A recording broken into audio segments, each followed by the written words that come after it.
पिता परमात्मा पूर्ण ब्रह्म सारी सृष्टि के रचनहार कुल के मालिक बंदी छोड़ काल के लोक से कर्म बंधन से छुड़वाने वाले बंदी छोड़ कबीर परमेश्वर ये हमारे जनक हैं, हम सब आत्माओं के पिता हैं। और आप जी हम सभी यहाँ पर इस काल के लोक में कर्मों के बंधन से बंध गए।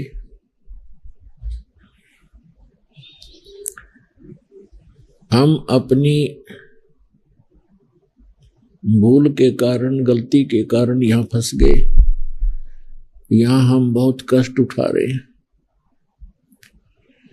कोई जीव सुखी नहीं, किसी को अगले पल का पता नहीं कल आपका क्या होगा, एक सेकंड के बाद आपके साथ क्या घटना घटेगी। इसके बावजूद भी हम चिंतित नहीं होते। इसका कारण क्या है? इसके विषय में परमात्मा ने स्वयं आकर ज्ञान दिया है। वो परमात्मा चारों युगों में आते हैं, यथार्थ ज्ञान स्वयं ही बताते हैं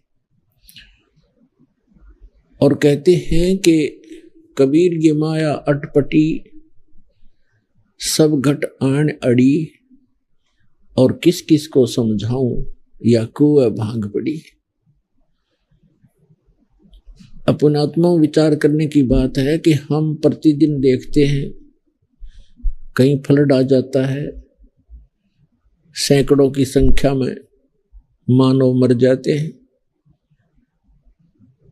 कहीं सूखा गिर जाता है, हाहाकार मच जाती है, कहीं भूकंप आ जाता है, कई बार तो लाखों की संख्या में जनहानि हो जाती है।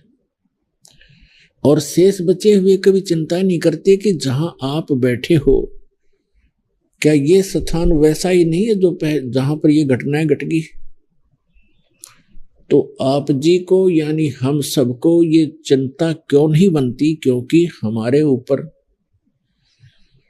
इस काल भगवान के भांग का नशा है, और नशे में व्यक्ति कितनी भी भयंकर उसके सामने घटना होनी हो वो चिंतित होता ही नहीं। इस भांग के नशे को उतारने के लिए परमात्मा ने यथार्थ ज्ञान, सूक्ष्म वेद, तत्व ज्ञान रूपी एंटीबायोटिक ये प्रवचन स्वयं आकर के जानकारी दी। और इनके सुनने से, कानों के माध्यम से ये अंदर डोज जाती है। ये डोज लेने से हम सतर्क होते हैं, हमारी यहाँ भांग का नशा उतर जाता है और तब हम चिंतित होते हैं। तब हम इतना चिंतित होते हैं, चिट्टी भी मर जाती है तो भी दुखी होते हैं। कोई कुत्ता अनजानपने में आपकी गाड़ी के नीचे भी आकर मर जाता है, उससे भी चिंतित होते हैं। काफी देर तक आत्मा परेशान रहती है।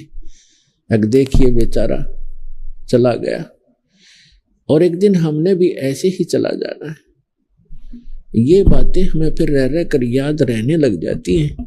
भगवान ज्यादा याद आता है, और इस प्रकार फिर हम यहाँ से सत्साधना करके और यहाँ के भौतिक सुखों की इच्छा समाप्त करके हम वहां चले जाएंगे जहां जाकर जीव सदा सुखी रहता है, जहां मृत्यु नहीं होती, वृद्धावस्था नहीं है, कोई रोग शरीर में नहीं होता। ऐसा स्थान है वो सत्यलोक। और उस सतलोक की नकल यहाँ काल भगवान ने, सरपुरुष ने भी कर रखी है, जिसमें स्वर्ग महास्वर्ग बना रखे। अब डुप्लीकेट वस्तु तो डुप्लीकेट ही होती है।